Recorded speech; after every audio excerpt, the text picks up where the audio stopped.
Ang tapang ay hindi tungkol sa kawalan ng takot. Ito'y tungkol sa pagdama ng takot, titigan ito ng diretso at magpatuloy pa rin. Ito ang lakas ng loob na humakbang kahit nanginginig ka. Ang apoy na nagiliyab sa loob mo kahit na sinasabi ng mundo na umatras ka.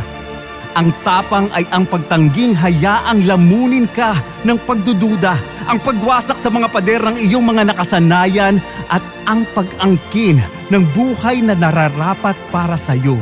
Ito ay tungkol sa pagiging matapang na harapin ang pagkabigo, sapat na malakas para muling bumangon at walang sawang ipagpatuloy kahit ano pa ang mangyari. Kaya ano pang hinihintay mo? Gawin mo na ang unang hakbang. Dahil ang tapang ang naglalayo sa mga nangangarap lang, sa mga tunay na kumikilos at nagtatagumpay.